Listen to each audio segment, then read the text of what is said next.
Hello, I'm Richard Beach with sonicstate.com/amp, that's Sonic State's guitar channel, and today I'm having a look at the Wampler Triple Rec distortion pedal.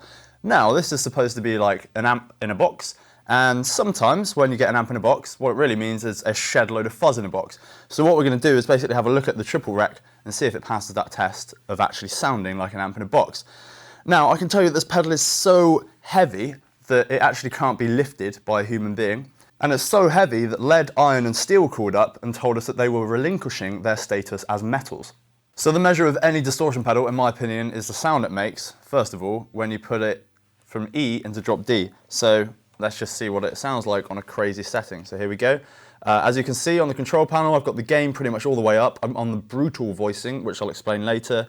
The volume is just over noon. Boost contour at noon, treble, mids and bass as you might expect for a metal EQ. And then on the amp, as I'll explain later, I'm completely flat on the EQ. So here we go.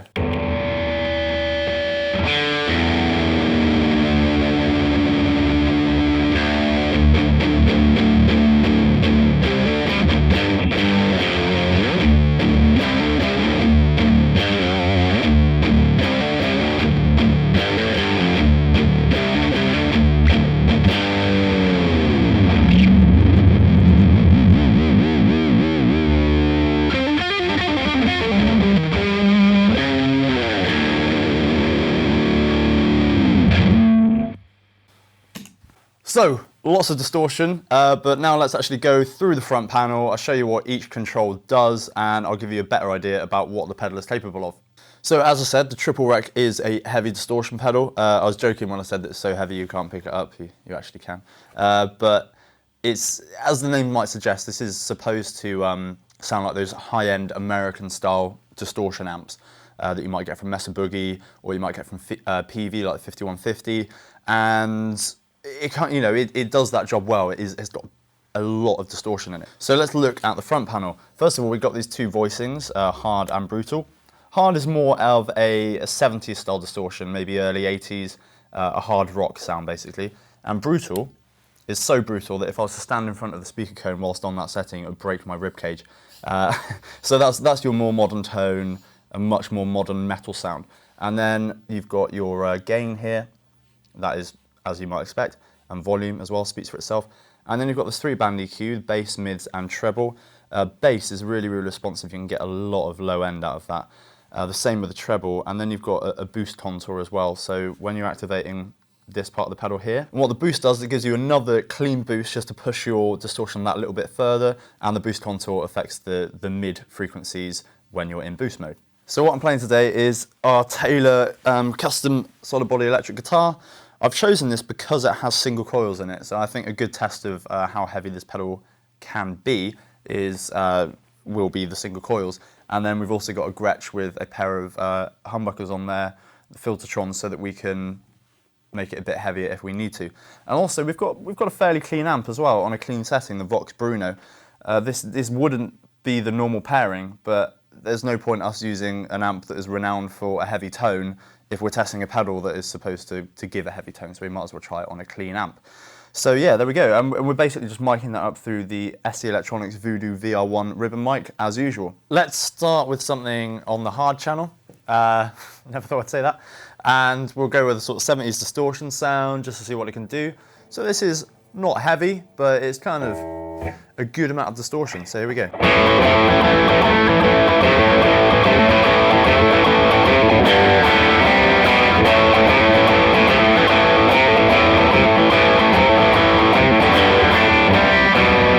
Let's give it a bit more.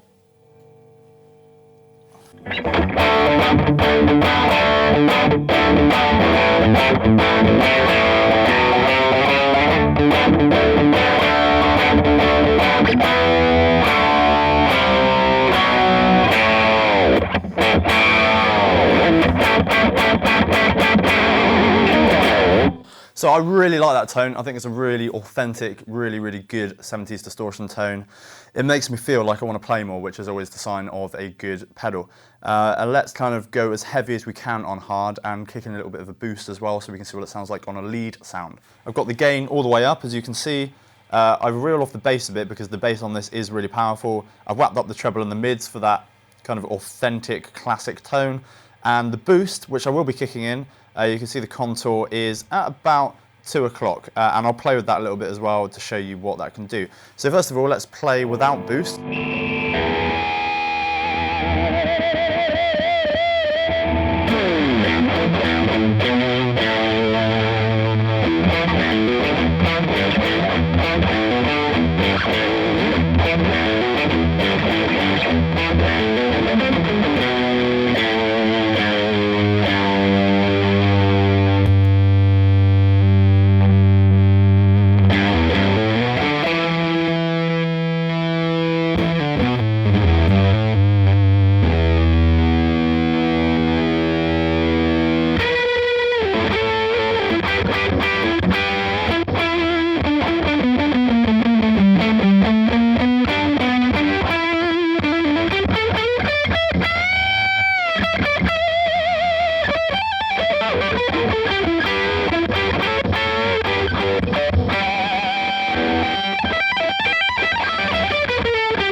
Okay, so you can hear that with the boost kicked in, with the contour up high, which is accentuating the lower mid overtones, you can basically hear that it's got quite a fuzzy low end bass sound. Not fuzzy in a bad way, fuzzy in a good way.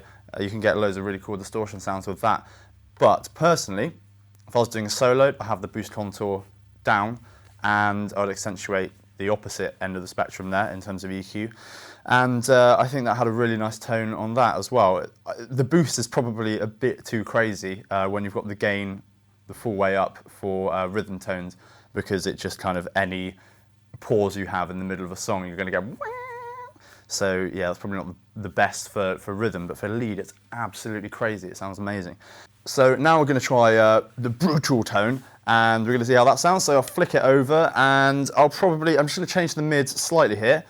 Sorry, the EQ. I'm going to take the mids down, just because I don't want so much of them in there. We'll keep the bass where it is, but I might just notch it up a bit to see how it sounds.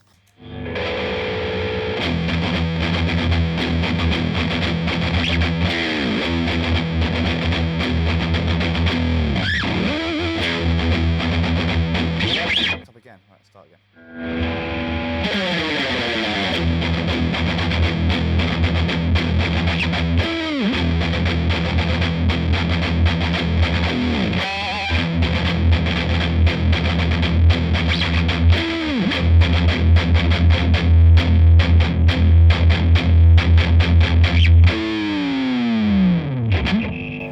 So much chug. And let's go a little bit more crazy. Let's get the volume a little bit higher. Let's get a bit more bass in there, just for giggles. Let's get into drop D.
That was so heavy metal that I think my hair just grew slightly longer. It's probably still nowhere near long enough, but there you go.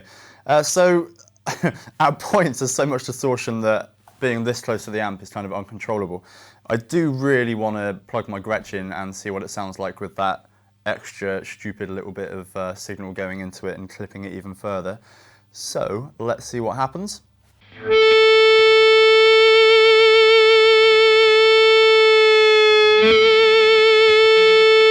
So we know we've got plenty of distortion on the Gretsch now then. I'm on the brutal voicing still. I'm not going to kick the boost in, but what I'm really impressed about with this pedal is actually the 3-band EQ. It's really responsive. It's not over the top.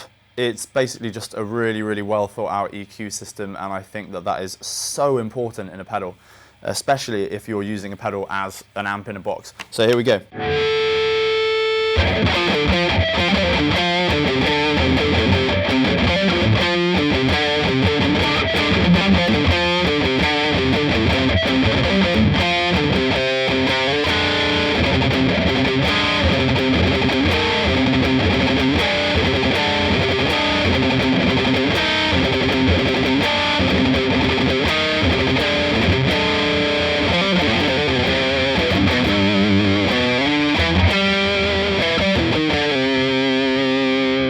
So with that setting, you can see that I've got the treble pretty far up at the moment, and the treble frequencies that are coming through are ones that are really important to come through when you're playing that sort of music.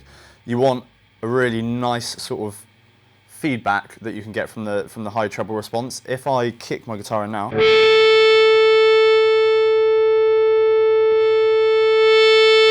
you can hear how much of that feedback goes away by just affecting the treble. So it means that when I'm hitting those discords in that riff, I'm getting the exact kind of frequencies I want out of that, and when I'm going palm muting, I get a lot more of the bass response. So in terms of what it does there, that's great, it's really well thought out. It's a really good job on a pedal like this for the kind of people who are going to be using it. And then the mids as well. You might say the mids aren't as important on a pedal where you're going to be playing a lot of heavy metal, but the mids are basically where the guitar sits, and if you don't understand the importance of that, then you're probably going to get your tone wrong. And just on noon here, for me, is the kind of, that's the perfect medium of where your mid-tone should be, and I think they've got that right as well. The bass is absolutely crazy. I can, let's get rid of a bit of that treble.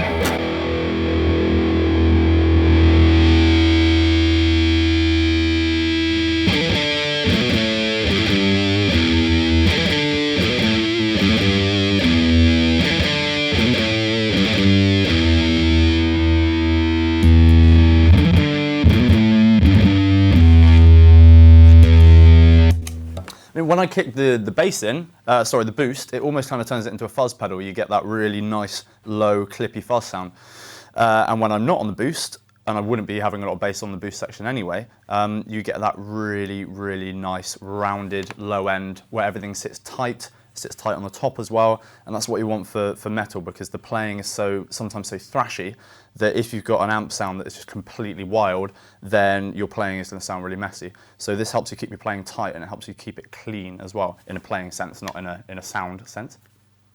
So let's talk cost and be frank about it, because this is the important part. It costs $269 and I think 97 cents, and that is obviously at the higher end of the market for a pedal.